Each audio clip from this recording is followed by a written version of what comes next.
terms of like things that improve their lives. Like I think it's a learnable skill. I think you can get better at spending money to make your life better. And so for me, things that make my life better are going to be things that buy me time back, things that basically are all the annoyances and frustrations in my life. If I can pay to make those go away, those are things that net enhance.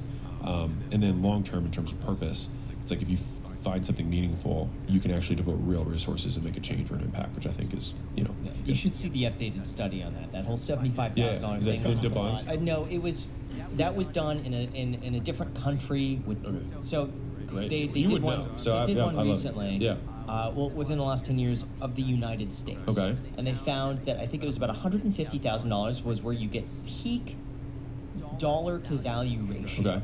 It continues up Just higher, diminishing returns. but diminishing returns. Yeah, and they found that the diminishing returns really stopped about $650,000 a about year. top 1%. They found that over $1 million a year, you actually have lower quality of life, and I'm guessing it's because you have more Stress. problems, Yeah, stress, money problems, career issues, or maybe friends are not friends with you, or you have fake people And you got to around manage you. money, which is another like a whole nother. All right, but it was really $650, $700 and then it just kind of tapers. Yeah. After that.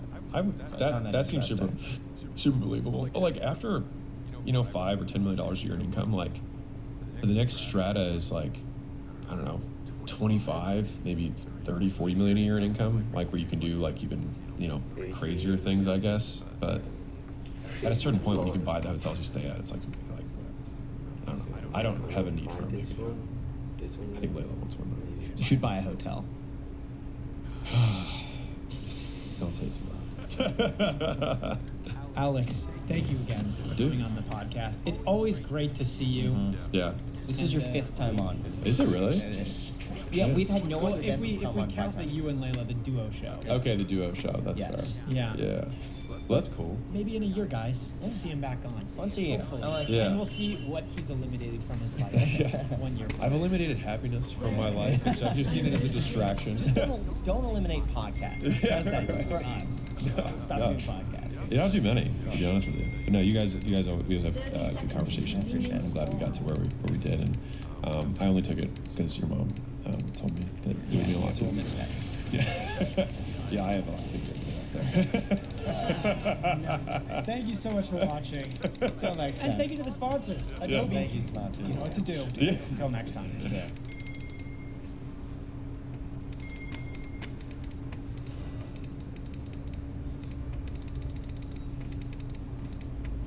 So if you're broke or you don't know what business to start, by the end of this video, you will know what business to start, who you're going to serve, how you're going to serve them, and the exact message to send to get your first 5 customers. I'm a co-owner of School.com, where we help tens of thousands of new people every single month start their first business online. And right now, 1 out of 2 people who start a paid community on school make their first dollar. 1 out of 2. This process I'm going to show you works.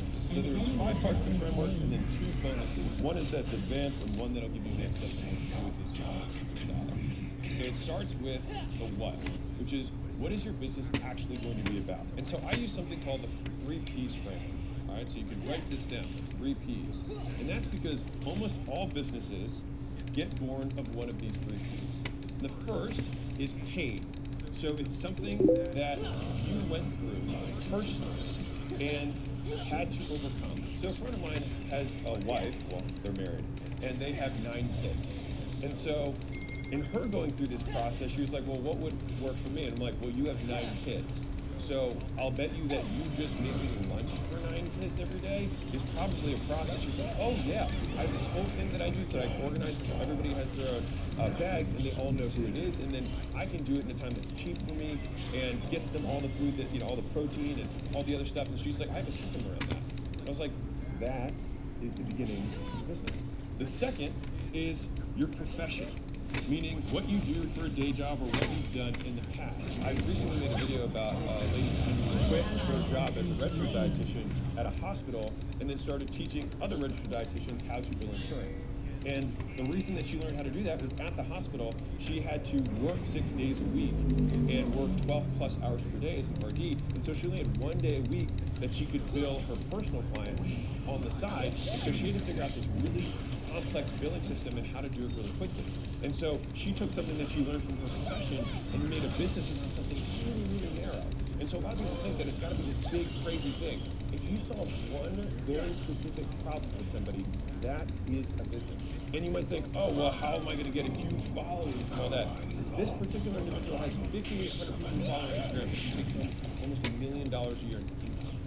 And so if you're an accountant, or you do HR, or you edit videos, or you do whatever, like every single job that exists in a business means that fundamentally people exchange money for the skill you have.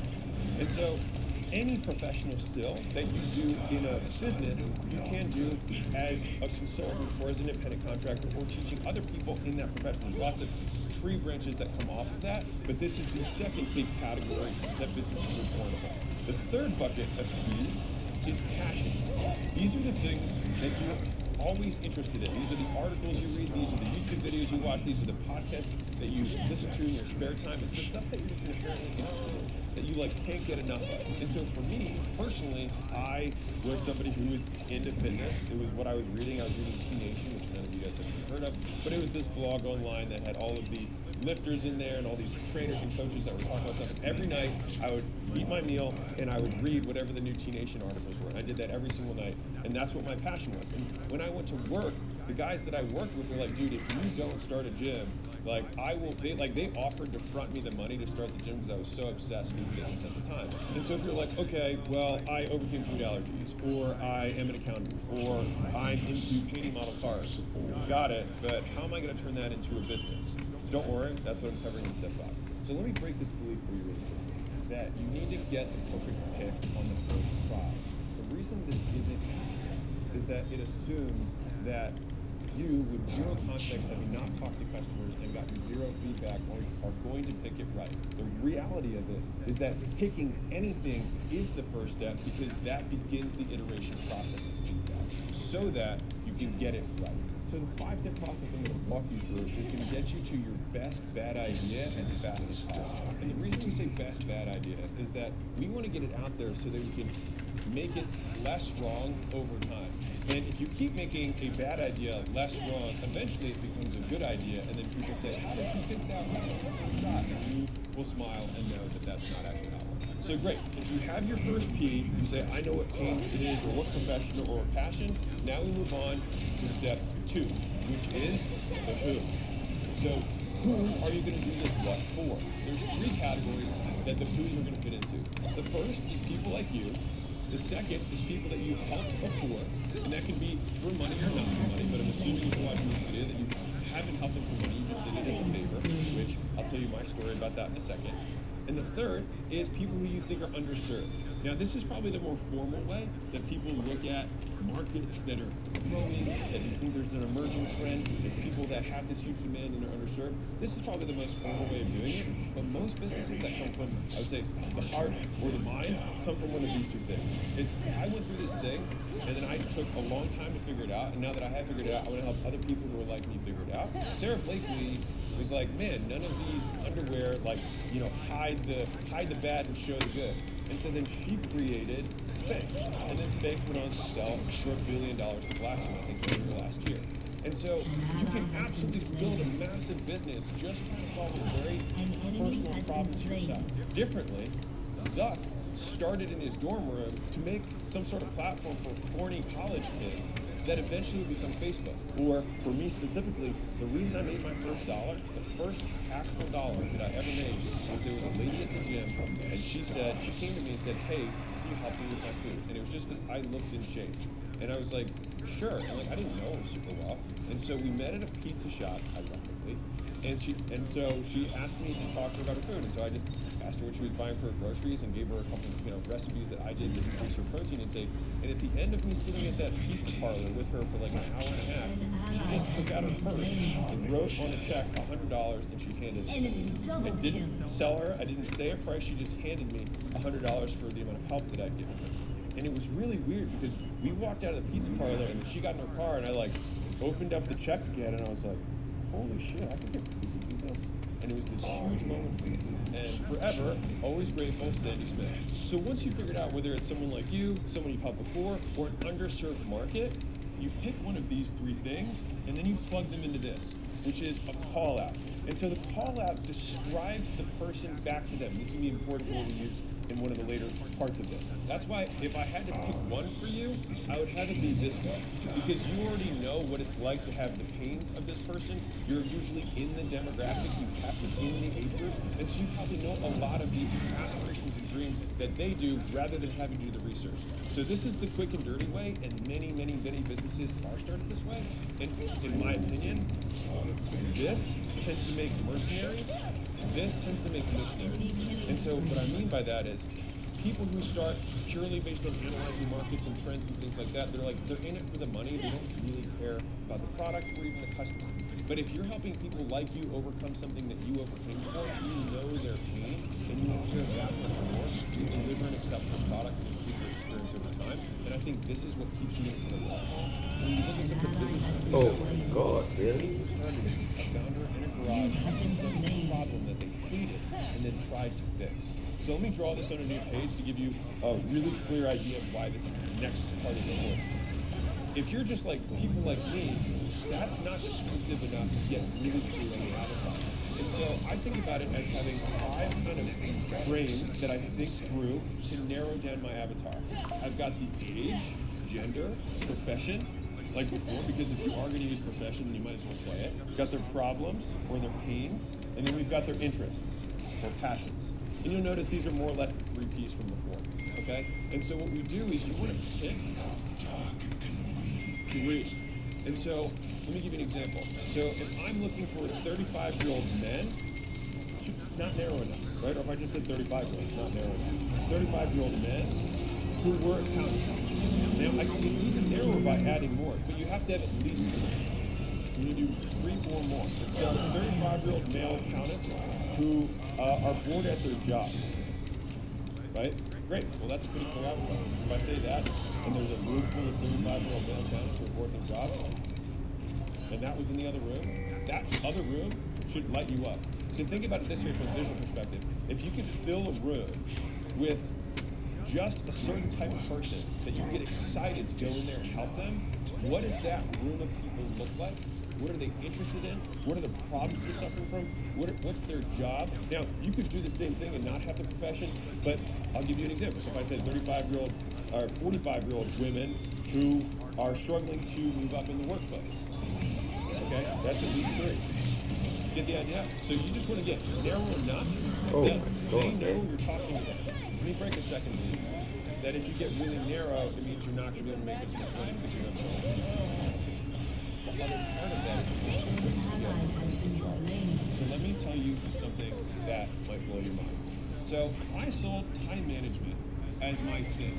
That's really wrong. All right, that's my wrong. Okay. Well, I might be able to charge for my time management PDF, I don't know, $19. Okay? Now, if I said I've got a time management product for salespeople, then all of a sudden this is probably a $100 product. If I said I have time management for outbound salespeople, then that's going to be even more specific, and this might be a $19.99 product. And if I said I have the entire outbound time management system for garden and power tools, then this could be a $10.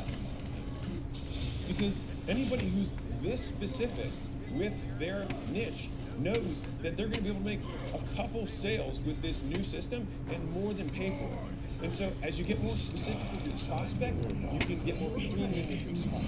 And if you're the best at time management sales for outbound sales reps that do garden and power tools, how many competitors are you going against? Almost no one. And so you're selling in a total blue ocean where it's just you with a life raft, and all of them are in there in the pool around you struggling. And then when you have your life raft and you're the only boat in town, they've got to pay whatever you want in order to scoop them out of the water. If you're enjoying this process, I run something called the School Games. You can go to school.com/games. Start for free. I'll help you build your first business by taking you through frameworks like this and many others, and give you the platform to do it to make your first dollar. Right now, more than 1 out of 2 people who start the internet with a free community make their first dollar online. You like that? Go check it out yourself. So that's step 2. That's step 3. Now we go to the how. And there's 2 parts to the how. So let's cover those Now, so in part one, we think about the upside. This is all the good stuff that you're going to help them achieve or experience as a result of using your thing. All right, so you want to think about how much easier their lives are going to be as a result of using your thing. You want to think about how guaranteed the outcome is now as a result of using your thing. You want to think about how much faster they're going to be able to get what they want using your thing. And you want to be able to describe to them how it would feel to experience their dream scenario. And so if these look familiar, these are the four elements of the value equation, but written in the positive. And so the perfect offer is something that is incredibly easy, guaranteed to happen, immediate, and is exactly what they want. And the sub part of this is exactly the way they want to get it. I'll give you a B2B example from Gym Launch. So the average gym makes $30,000 in their first 30 days using the Gym Launch system. Now, the average gym owner makes $36,000 a year in take-home income. So if they make $36,000 a year in take-home income, then we can help them get what they want easier, guaranteed, faster, and exactly what they wanted to do, which was to build their gym up and make money. Whatever benefits you sell, there's some good stuff. And so you're going to say, hey, here's all this good stuff you want, and here's how I make it easier, faster, guaranteed, and this is what it looks like when it's right. That's what we explain with the how part one. So now that we've listed out all the good stuff, let's flip over to how part two, which is going to be the bad stuff. And if you think about motivating an individual in general, you fundamentally only have two things that are going to increase the likelihood that they do what you want. You either have to take away the bad stuff that they don't want, or give them more good stuff that they want. That's it. That's all you can do. And so thinking about it from this framework has helped me so much in copywriting, in sales. It's like, you're either saying you're going to get this thing, or you're going to avoid this thing you hate. That's it. And it's just how well you can describe either of these things, which makes it more and more compelling. Which is why picking someone like you makes it easier to describe the very intricacies of their pain. So for example, if I said lose weight fast, that might have worked in the 1900s. But people quickly learn that they can't believe things that people say.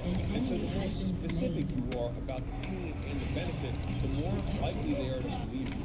If I say, hey, stop feeling your thighs chafing when you're out in the sun, that's a very specific pain, right? And so someone would be like, oh, I experienced that. But it would pass their guardrails and their banner blindness around ads and copy and marketing because it's very specific to their pain.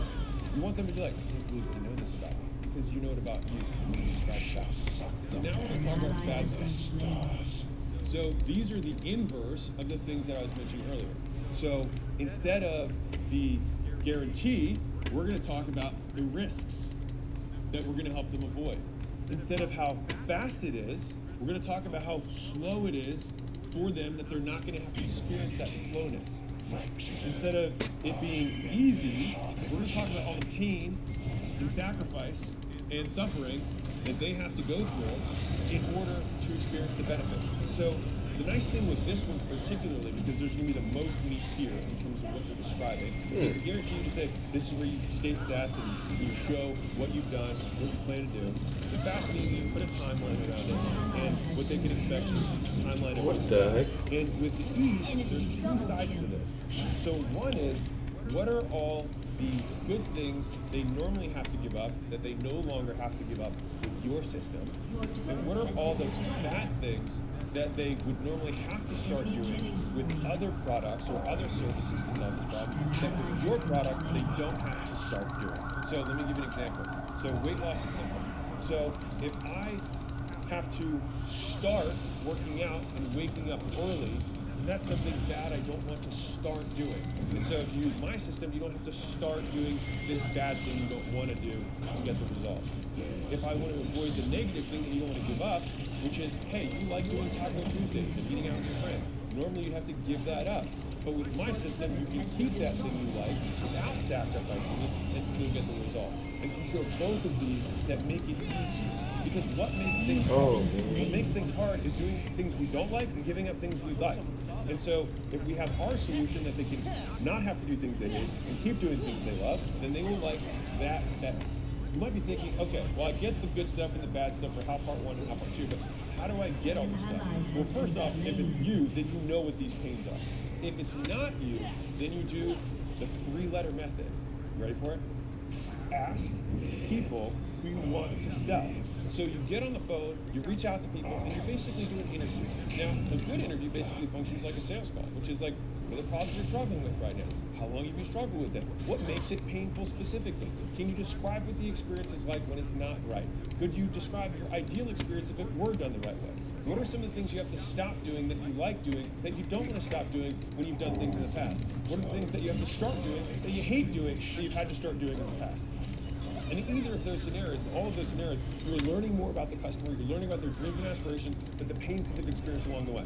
And the culmination of all of those answers become how part one and how part two.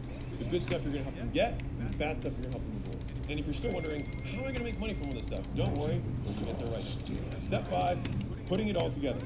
Combine.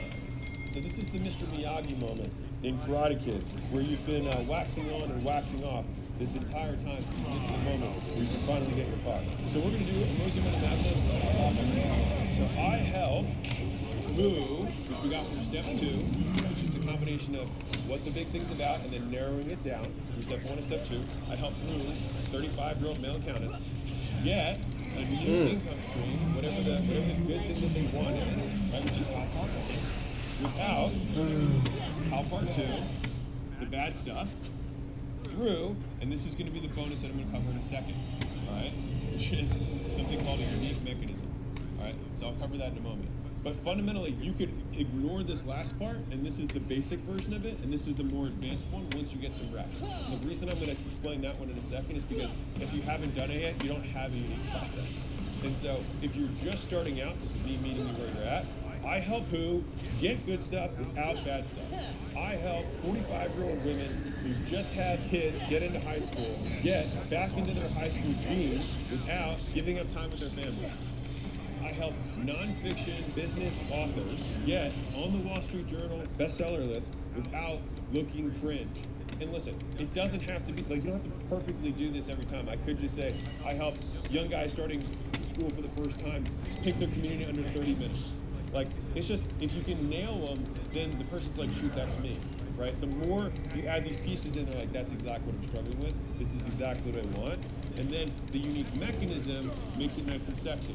So now that we hit the bonus, let's go to the bonus section. So the bonus, number 1, is going to be something called the unique mechanism, all right? Now, the reason I wanted to combine it with all unique mechanisms is that if you are starting out, you might not have a unique process yet, all right? But the unique mechanism is something that differentiates your solution from other people's. So if there's 2 people in your market, or 10, or 100 people, one, you could probably go narrower on your who and probably are trying to help them solve. But let's assume that you did that and there's still 10 people that all help 35-year-old male accountants, watch friends group that's your passion without feeling the judgment of other people because you have a cool streaming platform or you know access between all these other ones that allow them to do it. Whatever, okay? So let's say that that's your niche and there's 10 other people who are serving them. What you want to have is some unique mechanism. And this is not a new marketing concept. You want to have some sexiness, some special sauce that makes the prospect think, oh, I'm going to push all of my hopes and dreams into this process. Like if I had only had this special sexy thing, I was 6 inches away from gold, and then I just needed this thing to get me over the hump. And the point is that that's what they should feel like. Oh, if I just had this thing all along, I would have already been successful. So it's like you have the secret that you can help them be successful with, and the proof is in the pudding. And so even if you think about this YouTube video as a product, if you wanted to, the unique mechanism is the 5-step process. So the 5-step niche narrowing nunchuck, right? Because it's a box it in the head. Let me explain how this works. Is that you're going to either have a list of steps that someone has to follow to achieve the result. Fundamentally, that's you're either going to say you have to do all these things, so it's just like a checklist. Like once you have done all 4 of these things, you'll achieve the outcome. Or you have to follow this in sequence. You have to do 1, 2, you have to do 3, and then 4. The difference here is that these don't have to be in order, but you have to do them all. Here, you have to do them in a specific sequence. But either way, you're going to have a list or a step, a series of steps that someone's going to follow, and then all you do is that you wrap this whole thing and then you name it. Because this becomes your proprietary process. And that proprietary process becomes your unique mechanism. If you've heard me talk about content, we have promise, prove, plan. And so it's, hey, I'm going to help you pick your niche by the end of this video. Proof is that I've helped tens of thousands of people do this on school, so I'm pretty good at it. And then the plan is we're going to follow these 5 steps. Ta-da, and here we are. And so that process we can call the Mosey Money Niche Method, whatever. So if you've heard of P90X, the unique mechanism they had was muscle confusion, right? And obviously a zillion fitness influencers like, there's no such thing as muscle confusion, and they're right. But the thing is it was a unique mechanism. They sold hundreds and hundreds and hundreds of millions of dollars of fitness programs using it. If you look at Weight Watchers, they have a point system. The point system is a unique mechanism. If you look at some of these other ones, they have their XYZ portion control. Like, they all have a unique mechanism, their way of doing it. Think of this as this bridge. This is going to take them from where they are to where they want to go, and you're the one who's piloting this ship with them in the back. Or they're piloting it, and you in the back seat, and you in the guy. The point is that becomes, and everybody should use it. And that's where you can have the naming conventions. I cover naming stuff in my last section where I either like something that rhymes or I like alliteration if I can do it. So as promised, if you're following this process, then you got the what, which helped you narrow down the who. You followed the steps in that to niche down to figure out very specifically who the avatar was. Someone like you, someone who helped before, or someone who's underserved. We did the good stuff, we looked at the bad stuff, we put it all together in one sentence so you can immediately use it. If you're a little more advanced, then you figure out a unique mechanism, you use some of the process your method, put it all together, and you're like, wow, this is exactly what I need. So with this last bonus, well, I said I'd help you get the first 5 customers. Let's do that. All right, so I'm going to give you the absolute simplest system for getting your first 5 customers using what we just had. And so what you do is you will greet someone, greetings, hello. You will mention something specific about them that's a compliment. You will insert that sentence that we just came up with, and then you'll ask them if they know anybody who could benefit from that. And you will do this for 4 hours per day, or until you reach 100. I don't care which. You can do 4 hours a day or until you reach 100. And if you do this every day, and you make this process, what you reach out to people, you will get 5 customers. I outline this entire process inside of a week's book in the first chapter called Warm Outreach to help you get your first 5 customers. And if you'd like me to help you lead along, and you want to do it via community, you can go to school.com/games. I walk people, literally walk thousands of people. We're pretty good at it. Like I said, more than 1 out of 2 people make their first 5. So,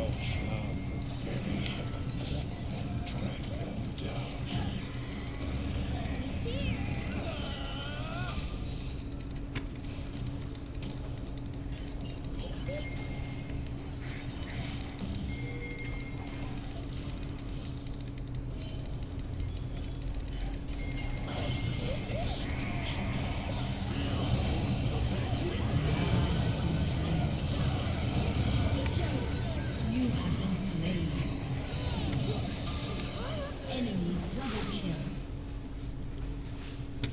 An ally has been slain.